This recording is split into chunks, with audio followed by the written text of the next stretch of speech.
Obviously, Eli Lilly is a company with great news coming its way. And we were just talking about, from the bank's perspective, how banks are potentially set up for everything wonderful as the new Fed perspective is probably later touch regulation.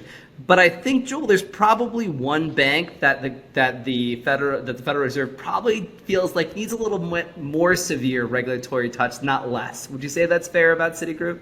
The likely Trump appointee, Michelle Bowman, is known to, be a friend from a regulation standpoint, but she says responsible regulation, right? I think for responsible regulation, Citi is the one where you're going to see more regulation. They don't have more regs on them versus less, given some crazy mess ups that they've had. This is one of them, but there's so many of these. Let me just take everybody through this. So Citigroup earlier this year literally tried to transfer 81 trillion with a T trillion dollars into one of their clients' accounts. And yes, you're thinking about that right. That's 2.5x US GDP.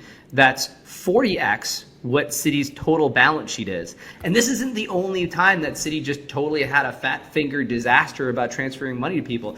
Just shortly after this, they had another $6 billion they almost credited to a wealth management client who definitely did not have $6 billion in their account.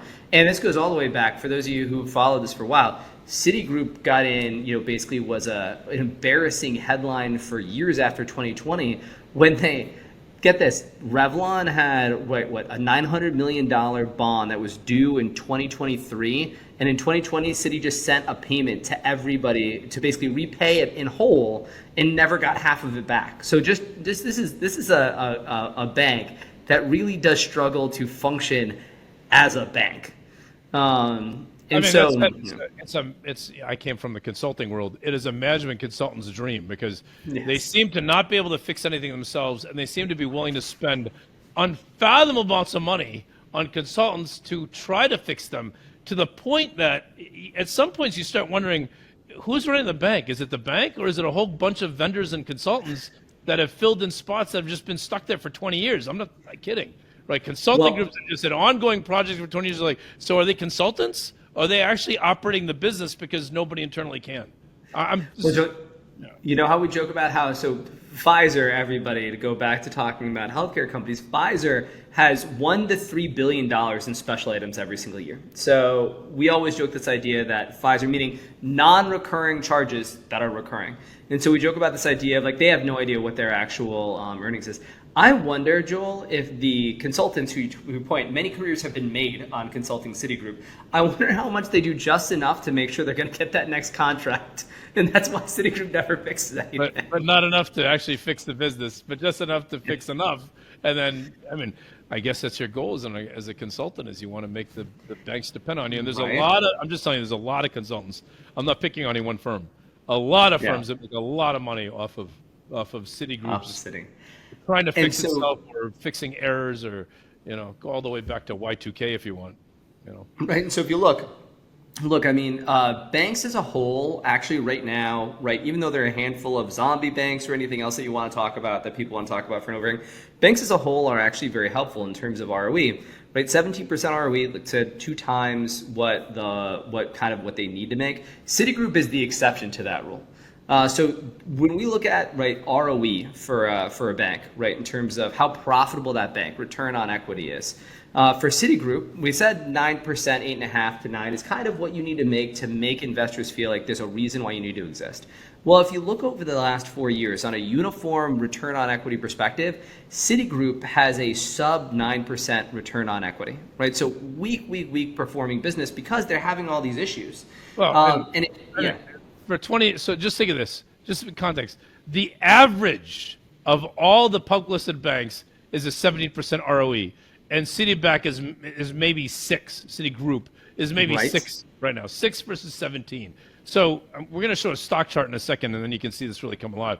Now, the Wall Street analysts, if you look at the shaded blue bars, so if we take Wall Street's understanding of banks, which we respect, we don't respect their stock recommendation. Yep. Nobody should. You don't respect Wall Street's target prices. Nobody ever should. No investor worth their salt. But when you look at their detailed information about bank loans and bank credit and bank business, it's pretty good. And we take that information. It says that Citigroup okay, maybe they'll improve a little bit in the next couple of years from 6 Nah, to. that's a rounding error. They're still saying it's terrible, Joel. Let's not be nice. We don't need to It's be a nice bad for any business reason at all. that stays bad, and the stock market's saying and will remain bad, right? It'll And this is remain the thing. low return versus the average. Right, and so if you look, Citi has massively underperformed the market since the end of 2019. The S&P 500 financials up 60%, Citi down 12%.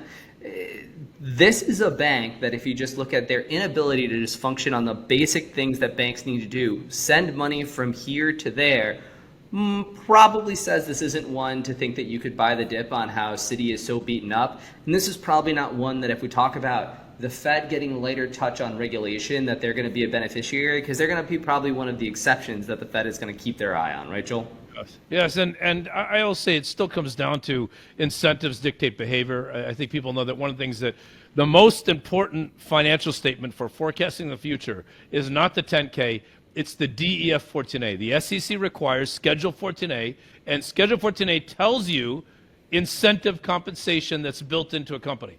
And so when you have 70, 80, 90% of management's compensation, all the named executive officers, the CEO, are getting paid based on these metrics, you have to say, what metrics are they using? And in Citi's case, they're heavily using earnings per share, not earnings, not the growth of business, but earnings per share and tangible book value per share, TBVPS. Now, why is that concerning? It's because they're using a per share metric. When in doubt, if you can't improve the earnings number to make it look better, you run your business poorly. Because you're running your business so poorly, obviously, right? Then just reduce the share count.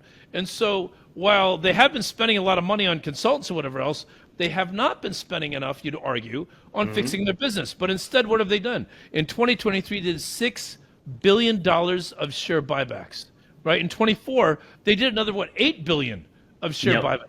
So let me just say, forget the word buyback, right? They're buying shares of Citigroup, and the stock is falling during that time frame. Meaning, if they just bought $14 billion of the S&P, this bank would be in a lot better position, right? A lot better position than buying back shares of their own stock. However, why do they do it?